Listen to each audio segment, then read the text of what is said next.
Imagine stepping outside your house tonight and finding a wolf standing 20 yards from your front door. Not a dog that looks like a wolf, an actual wolf. It's watching you from the darkness. Your food is inside. Your children are inside. Your animals are sleeping behind a wooden fence that this thing could probably cross if it really wanted to. You would call someone. You would lock the door. You would definitely not look at the wolf and think, this creature should become part of my religion, my identity, my army, and possibly the way people describe me when I go into battle. But around 1,000 years ago in Scandinavia, that relationship was much more complicated.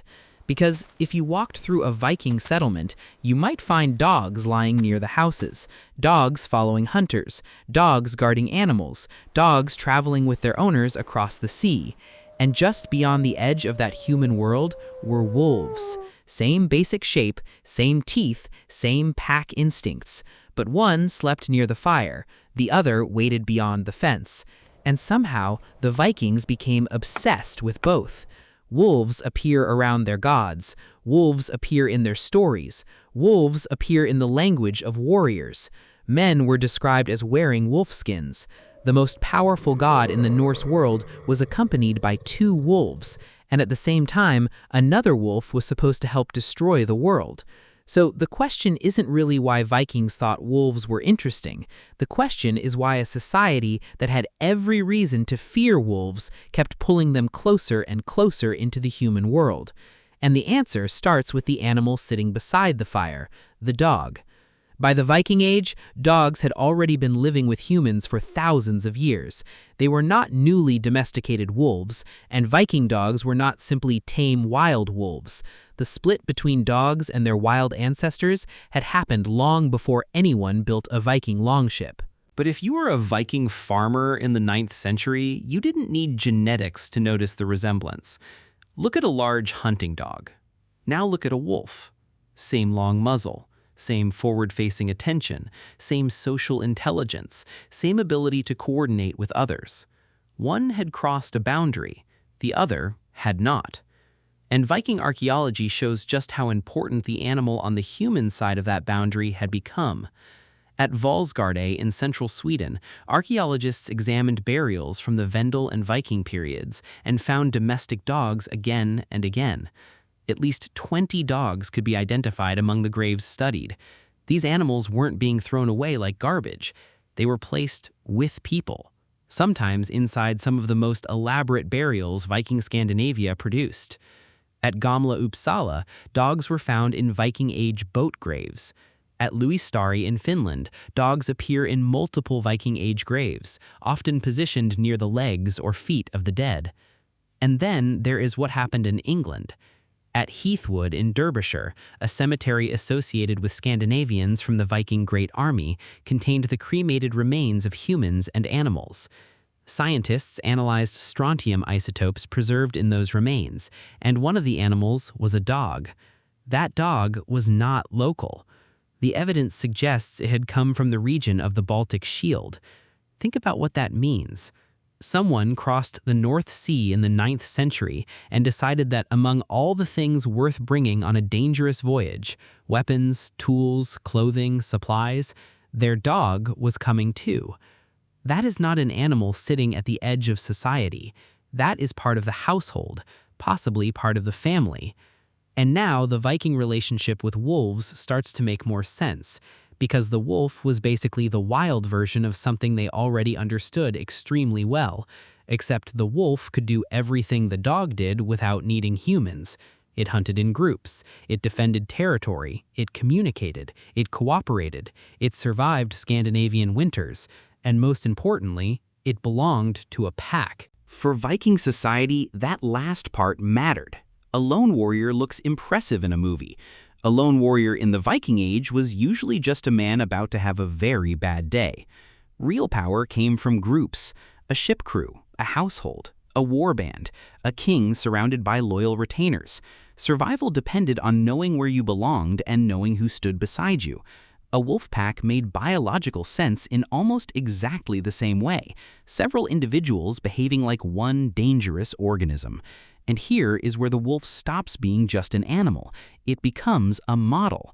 One of the strangest clues comes from a word preserved in Old Norse tradition, Ulfheðnar, usually translated as something close to wolfskin wearers.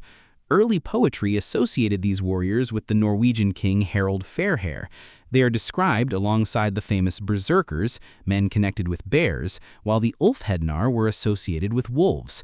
And that distinction is important because these weren't necessarily men who just thought wolf fur looked intimidating. The animal seems to have represented an identity. You didn't simply wear the wolf. For a moment, you became something closer to it. There is an image from Torslunda on the Swedish island of Öland that makes this idea even stranger. Metal dyes created centuries before or around the beginning of what we call the Viking Age show a human figure beside a warrior with the head or mask of an animal. The exact meaning is still debated. It could represent a ritual, a myth, a warrior transformation, something connected with Odin. We may never know. But the image belongs to a much larger pattern in early Scandinavian culture, where the boundary between human and animal was not nearly as clean as it is for us.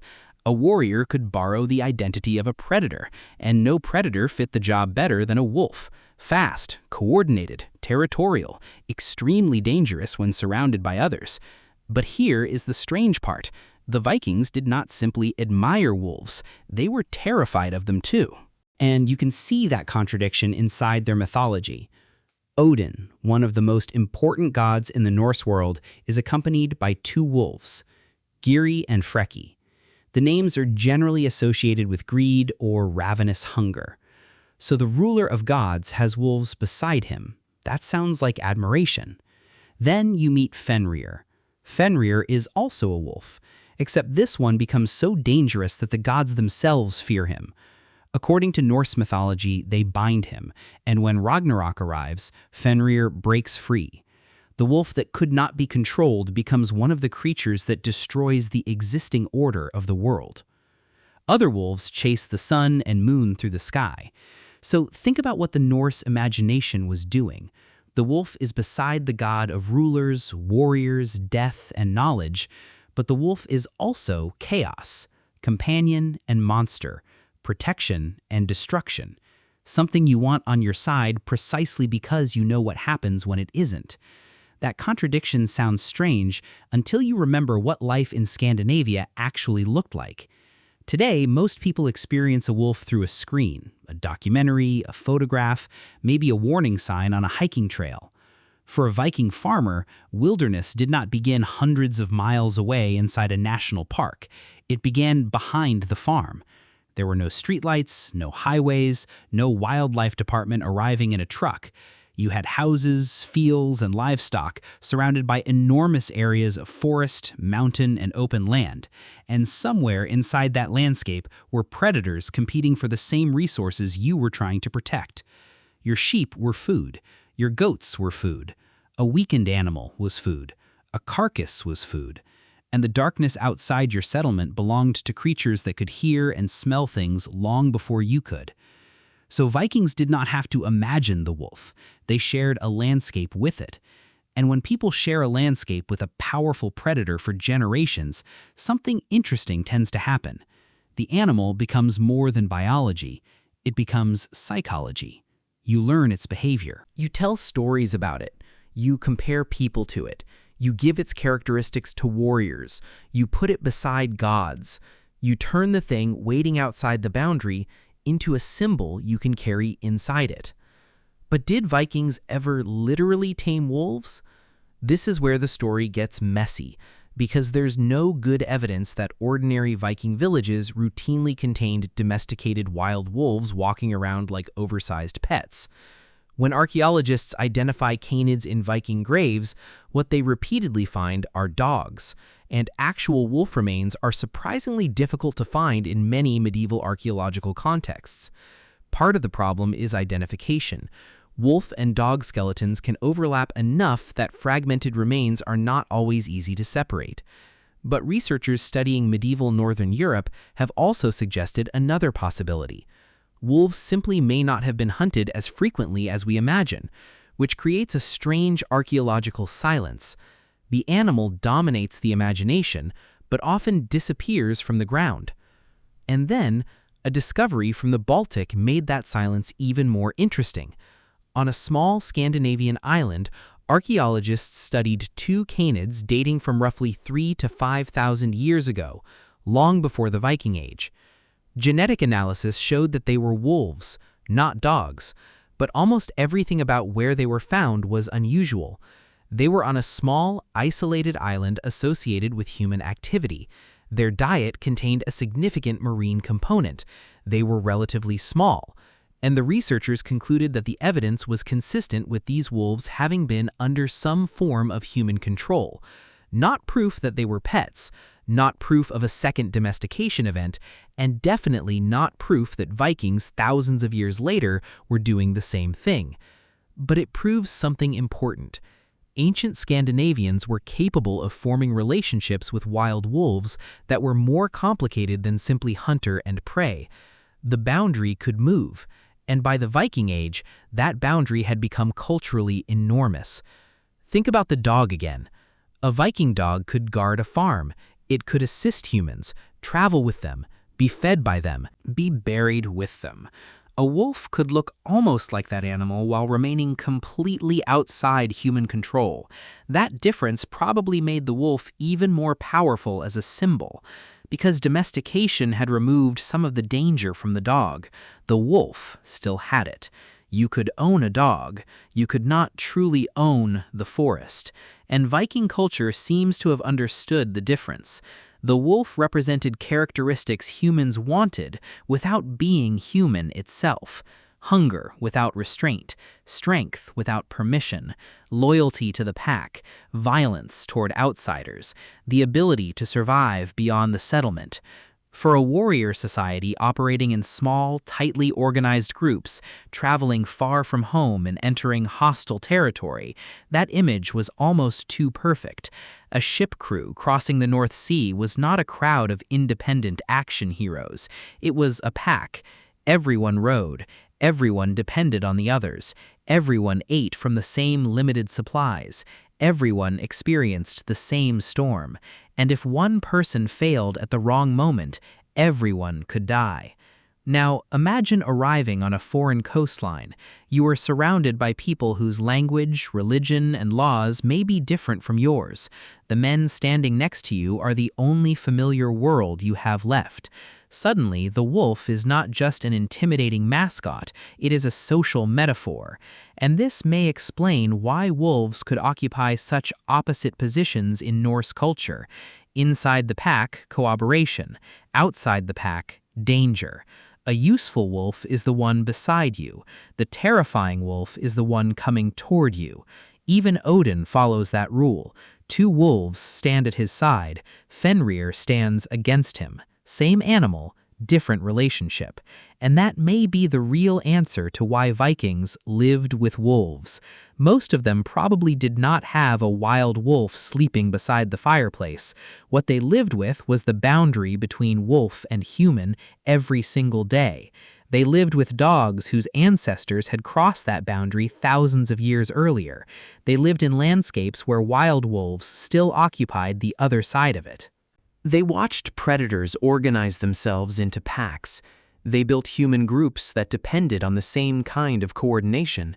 They gave wolves to their gods. They turned wolves into monsters.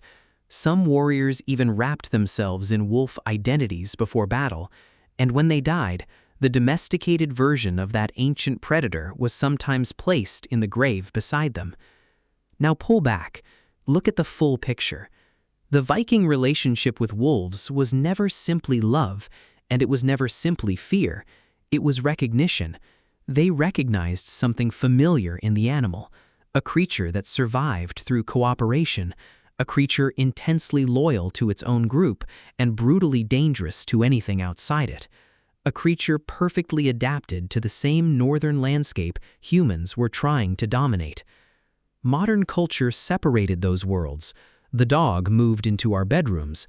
The wolf moved into protected wilderness. For most of us, the difference now feels enormous. 1,000 years ago, the distance between them could be the width of a wooden fence.